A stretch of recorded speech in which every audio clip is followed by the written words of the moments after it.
शिवाय नमस्तुभ्यम। आप सभी का भक्ति चैनल पर हार्दिक स्वागत है। आज आप सभी सुनिए प्रदोष व्रत की कथा। भगवान भोलेनाथ को समर्पित प्रदोष व्रत हर महीने की त्रयोदशी तिथि को रखा जाता है। इस दिन भगवान शिव और माता पार्वती की पूजा की जाती है। देवों के देव महादेव अपने भक्तों की परेशानियों को दूर करते हैं और उन्हें सुख समृद्धि का आशीर्वाद देते हैं। प्रदोष व्रत रखने से भगवान शिव प्रसन्न होते हैं और इससे वैवाहिक जीवन में सुख शांति रहती है, संतान सुख मिलता है। इसके साथ ही दुख परेशानियों से छुटकारा मिलता है। भगवान शिव और माता पार्वती के आशीर्वाद से प्रदोष व्रत रखने वाले के घर आंगन में हमेशा खुशियां बनी रहती है। प्रदोष व्रत के मौके पर रुद्राभिषेक करना अत्यधिक पुण्यदायी माना जाता है। प्रदोष व्रत वाले दिन सुबह जल्दी उठकर स्नान आदि करें। इसके बाद साफ एवं स्वच्छ कपड़े पहने। इसके बाद भगवान शिव का ध्यान करें और व्रत का संकल्प लें। इसके बाद घर के मंदिर में या फिर शिव और पार्वती के मंदिर में जाकर विधि विधान से पूजा करें। उन्हें स्नान कराएं, गंगा जल से अभिषेक करें, पंचामृत से अभिषेक करें, रोली चंदन लगाएं, धूप दीप नैवेद्य अर्पित करें, फूल और बिलपत्र आदि अर्पित करें, भांग धतूरा शमी पत्र आदि अर्पित करें। इसके बाद भोग अर्पित करें, भोग में मौसमी फल अर्पित करें।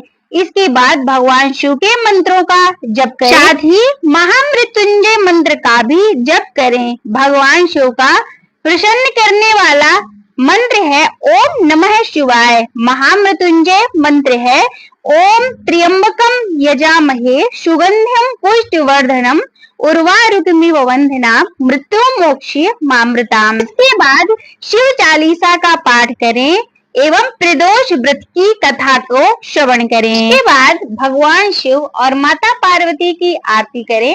पूजन के दौरान जाने अनजाने में हुई गलतियों के लिए क्षमा मांगे और पूजा का प्रसाद सभी में बांटें। प्रदोष व्रत की कथा। पौराणिक कथा के अनुसार एक नगर में एक ब्राह्मणी रहती थी। उसके पति का स्वर्गवास हो गया था।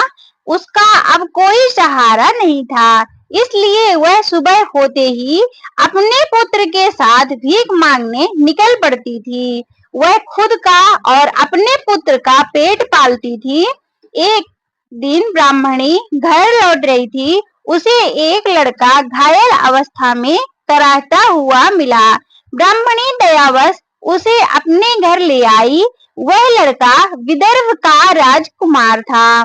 शत्रु सैनिकों ने उसके राज्य पर आक्रमण कर उसके पिता को बंदी बना लिया था और राज्य पर नियंत्रण कर लिया था, इसलिए वह मारा मारा फिर रहा था।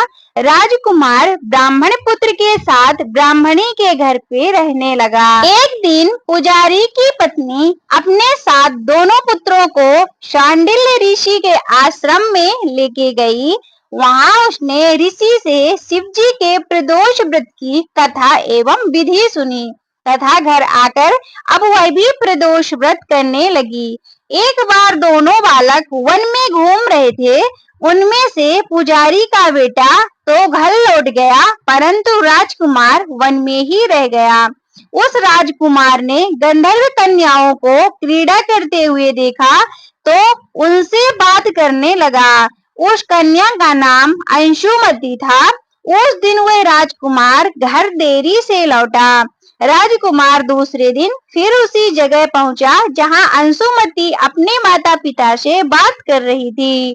तभी अंशुमति के माता पिता ने उस राजकुमार को पहचान लिया तथा उससे कहा कि आप विदर्भ नगर के राजकुमार हो ना, आपका नाम धर्मगुप्त है। अंशुमति के माता पिता को वह राजकुमार पसंद आया और उन्होंने कहा कि शिवजी की कृपा से हम अपनी पुत्री का विवाह आपसे करना चाहते हैं। क्या आप इस विवाह के लिए तैयार हैं? राजकुमार ने अपनी स्वीकृति दे दी तो उन दोनों का विवाह संपन्न हुआ। बाद में राजकुमार ने गंधर्व विशाल सेना के साथ विदर्भ पर हमला किया और घमासान युद्ध कर विजय प्राप्त की। तथा पत्नी के साथ राज्य करने लगा। वहां उस महल में वह पुजारी की पत्नी और पुत्र को आदर के साथ ले आया तथा साथ रखने लगा।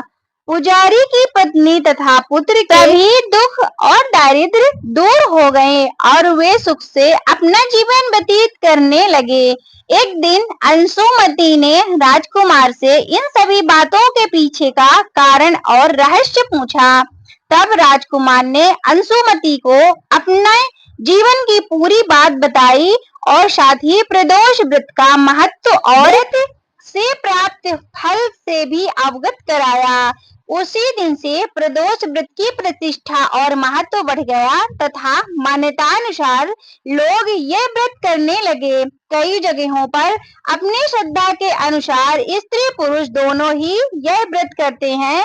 इस व्रत को करने से मनुष्य के सभी कष्ट और पाप नष्ट होते हैं एवं मनुष्य को अभीष्ट धन की प्राप्ति होती है।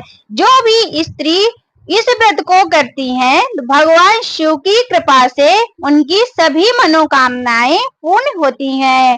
बोलिए शिव शंकर भगवान की जय।